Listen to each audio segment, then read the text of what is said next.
안녕하세요. 이번 시간에는 CSS와 박스 모델에 대해서 알아보도록 하겠습니다. CSS에서 박스 모델은 아주 중요하게 사용됩니다. 박스 모델의 개념을 알아보기 전에 먼저 CSS에서 얘기하는 블록 레벨 요소와 인라인 레벨 요소를 먼저 알아볼게요. 블록 레벨 요소는 요소를 삽입했을 때 혼자 한 줄을 다 차지합니다. 그래서 요소 하나가 들어가고 두 번째 요소가 오면 그 두 번째 요소는 무조건 다음 줄에 표시가 돼요. 그림을 보시면 요소가 1, 2, 3, 3개가 있는데 요소 1 다음에 요소 2가 바로 밑에 표시되는 걸 볼 수가 있습니다. 요소 1 자체가 한 줄을 다 차지해요. 요소 2도 역시 한 줄을 다 차지를 합니다. 이런 것을 블록 레벨 요소라고 하죠. 그러니까 p 태그를 이용을 해서 텍스트를 삽입을 하면 얘가 하나의 단락을 이루기 때문에 다음 p 요소, 즉 다음 텍스트 단락은 바로 밑에 표시가 되게 됩니다. 그에 비해서 인라인 레벨 요소라는 것은 줄을 차지하지 않아요. 내가 어떤 요소를 삽입을 하면 딱 자기가 필요한 만큼만 영역을 차지를 하고 옆에 공간은 비워둡니다. 그래서 다음 요소가 오면 그 내용을 오른쪽에 다시 표시를 하는 거죠. 이렇게 자기가 필요한 만큼의 영역을 차지하고 그 나머지 영역에 다른 요소를 넣을 수 있게 해주는 것을 인라인 레벨 요소라고 합니다. 예를 한번 볼게요. 이게 지금 H3 태그를 사용을 해서 여기 오른쪽에 보시면 나오죠. H3 태그를 사용을 해서 제목을 붙여줬고요.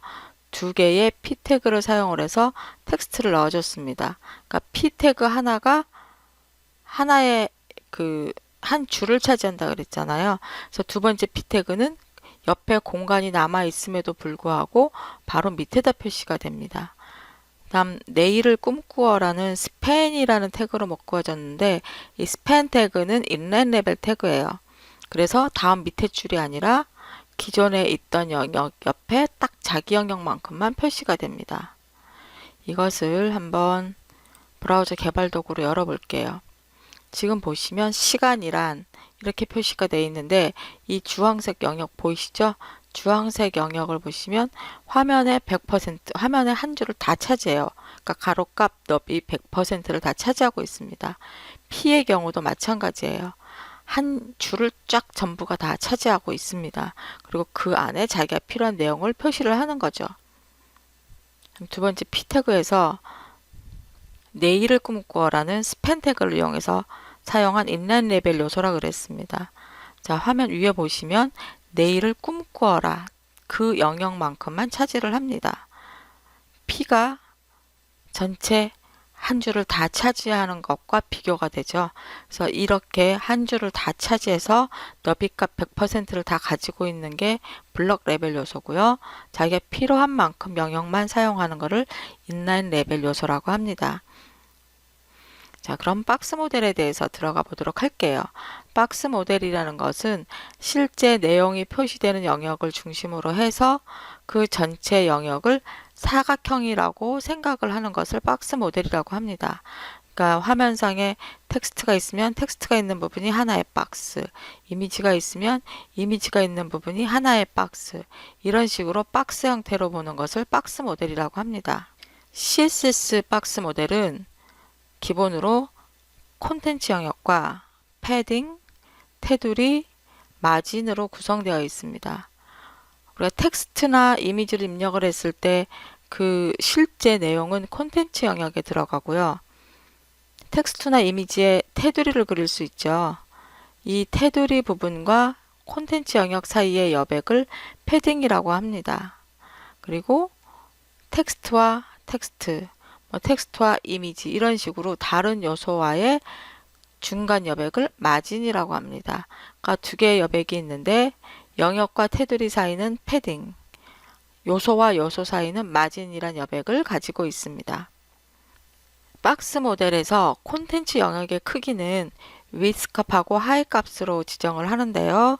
이때 조심하셔야 될 게 이 실제 콘텐츠 영역의 너비 값이 원래는 width가 있고 패딩이 있고 테두리가 있고 마진이 있기 때문에 이 마진은 요소와 요소 사이의 거리니까 이 부분은 빼고 콘텐츠 영역 width 값하고 패딩 값하고 테두리 값까지 합친 게 실제 박스 모델의 너비 값이 됩니다. 그러니까 얘가 화면에서 차지하는 너비 값. 그런데 인터넷 익스플로러 6에서는 콘텐츠 영역의 너비 값과 그다음에 패딩 값, 테두리 값까지 다 합친 것을 width로 지정을 해요. 인터넷 익스플로러 6 사용자가 지금 전혀 없다면 상관이 없는데 인터넷 익스플로러 6 사용자까지 고려한 그 웹사이트를 만든다면은 이 width 값을 지정을 할 때 주의하셔야 돼요. 내가 width 300 픽셀이다 라고 지정을 하면 그 300 픽셀 값 안에 패딩 값이랑 테두리 값까지 다 포함돼서 익스플로러에 표시된다는 거. 그 점을 기억을 해 두시고요. 만약 익스플로러 6를 고려하지 않는다라면 간단하게 이 width 값은 단순히 콘텐츠 영역의 너비 값이다 라고 생각을 하시면 됩니다. width 값이나 height 값은 픽셀 값으로 지정을 해도 되고 퍼센트 값으로 지정을 해도 됩니다. 퍼센트 값이라는 것은 부모 요소를 기준으로 해서 몇 퍼센트가 되는지를 지정을 하는 거고요. 아무것도 지정을 하지 않으면 오토가 돼서 실제 콘텐츠 영역만큼만 잡히게 됩니다. 이 width 값을 고정된 값인 픽셀 값으로 지정했을 때와 퍼센테이지로 지정을 했을 때 어떻게 달라지는지 한번 보도록 할게요. 이 주황색 상자가 200 픽셀, 너비 값을 200 픽셀이라고 지정한 것이고요. 파란색 상자는 너비 값을 50%로 지정을 한 것입니다. 밑에 있는 파란색 상자는 부모 요소를 기준으로 하기 때문에 이 예제에서는 브라우저 창이 부모 요소가 됩니다.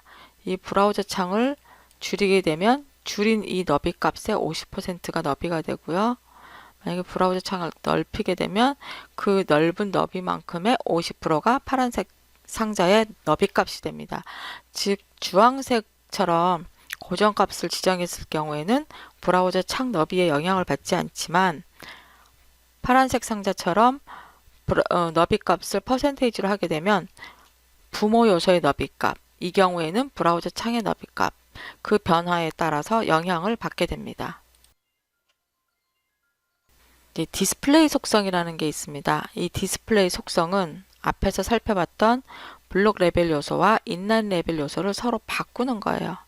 원래는 블록 레벨 요소였는데 얘를 인라인 레벨처럼 표시를 하고 싶다거나 원래 인라인 레벨 요소였는데 블록 레벨 요소처럼 바꾸고 싶다거나 또는 두 가지 속성을 한꺼번에 가지는 요소로 바꾸고 싶다거나 다양하게 사용할 수가 있습니다. 디스플레이 속성 안에 사용할 수 있는 값은 컨텐츠, 블럭, 인라인 엄청 많아요. 지금 여기 표시한 것 외에도 수십 개가 더 있습니다. 근데 여기서 먼저 살펴볼 것은요. 블럭과 인라인, 인라인 블럭, 그리고 non 이렇게 네 가지를 살펴볼게요. 디스플레이 블럭이라고 하면 그 지정한 요소가 인라인 레벨 요소였어도 블럭 레벨 요소로 바꿔줍니다. 원래 이미지는 인라인 레벨 요소예요. 그래서 이미지를 표시하면 그냥 가로로 쭉 나열이 됩니다. 근데 이것을 디스플레이 블럭이라고 지정을 하면 세로로 표시가 돼요. 지금 보고 계신 화면을 보면 이미지 3개가 가로로 나열되어 있습니다. 이것은 이미지 태그 3개를 이용을 해서 3개의 이미지를 표시를 한 건데 인라인 이미지 안에 그냥 마진값만 줬어요. 그러니까 이미지 사이의 간격을 10픽셀로 해라 라고만 줬고 따로 디스플레이 속성을 지정하지 않았어요. 그러면 이미지가 인라인 레벨 요소이기 때문에 지금 보시는 것처럼 이렇게 가로로 쭉 여백이 있으면 계속 오른쪽으로 붙여서 표시를 하게 됩니다. 하지만 여기다가 내가 이미지를 디스플레이 블럭으로 지정을 해볼게요. 디스플레이 블럭으로 지정을 한 이미지가 지금 밑에 있는 이미지예요. 그러니까 두 번째 div에 id는 블럭 그래갖고 블럭 스타일을 지정을 해줬고요. 그랬더니 이 이미지가 이렇게 마치 블럭 레벨 요소처럼 하나씩 한 줄에 하나씩 이렇게 표시가 됩니다. 이렇게 검사를 해보시면 화면에 이렇게 가로로 쭉 한 줄을 다 차지하는 걸 볼 수가 있어요. 이게 바로 블럭 레벨 요소의 특성이었었죠. 그래서 디스플레이 블럭이라고 하게 되면 인라인 레벨 요소를 블럭 레벨 요소로 바꿀 수가 있습니다. 그렇다면 반대도 가능하겠죠. 자, 내비게이션에 보면 여러 개의 li 항목이 있어요. 그러니까 이 애완견 종류, 입양하기 이런 것들이 다 li 항목입니다. 리스트 항목이에요. 리스트 항목이기 때문에 우리가 리스트를 만들면 항상 한 줄에 하나씩 밑으로 수직으로 표시가 됐었습니다. 이렇게 표시가 되는 게 맞죠. 이렇게 표시가 됐었는데 얘를 스타일을 이용을 해서 UL 태그 밑에 있는 li를 display inline, inline 레벨 요소처럼 표시해 달라고 한 거예요. 그러면 적용을 하면 이렇게 표시가 됩니다. 잠깐 여기 브라우저 개발 도구에 있는 저 기능을 하나 소개를 드릴게요. 지금 이 UL과 li, UL 밑에 있는 li 요소에 디스플레이 인라인을 적용하라고 해서 적용이 되어 있습니다. 근데 나는 이것을 잠깐 풀어보고 싶어요. 그래서 오른쪽에 보면 내가 li를 선택했을 때 그 li에 적용된 여러 스타일이 나타나는데 내가 이 체크 표시를 지우면 디스플레이 인라인이 적용되지 않은 상태로 표시가 되고요. 체크를 키면은 디스플레이 인라인이 적용된 화면이 표시가 됩니다. 그래서 여러분이 직접 여기 화면상에서 CSS가 적용됐을 때와 적용되지 않았을 때를 비교하면서 확인해 보실 수가 있어요. 다음 디스플레이 인라인 블럭이라는 게 있습니다. 그러니까 인라인 블럭은 배치하는 것은 앞에 있는 인라인 형태로 배치를 하는데 실제 그 안에 있는 내용에는 블럭 레벨 요소의 속성을 그대로 사용하겠다는 거예요.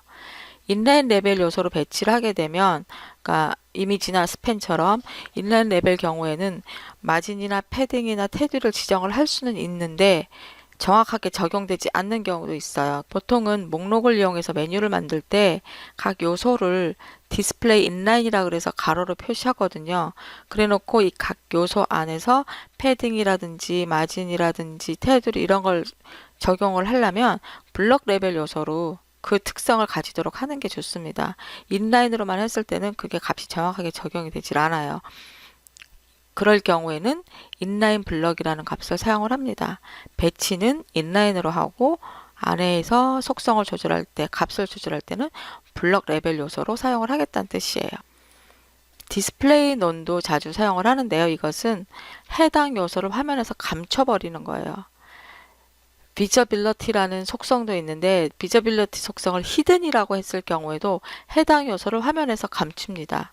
그런데 그 경우에는 그 요소 자리가 비어 있어요. 그만큼의 공간을 남기는데 디스플레이 너는 그 요소의 자리를 남겨두질 않습니다.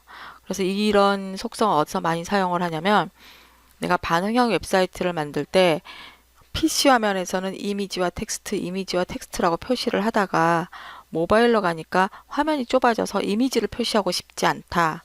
그러면 미디어 쿼리를 이용을 해서 화면이 그 모바일 화면 크기일 경우에는 이미지의 디스플레이 속성을 논으로 해라 라고 지정을 하게 되면 모바일 화면에서 볼 때는 그 이미지가 나타나지 않습니다. 그리고 화면에서 공간도 차지하지 않기 때문에 자연스러운 레이아웃이 되죠. 그럴 때 주로 사용하는 게 디스플레이 넌 속성입니다. 지금 살펴본 4개의 속성값 외에도 이 속성값들이 되게 많아요. 이것을 다 여기서 나열하기에는 너무 많기 때문에 제가 자주 사용하는 4가지 속성에 대해서만 알아보았습니다. 감사합니다.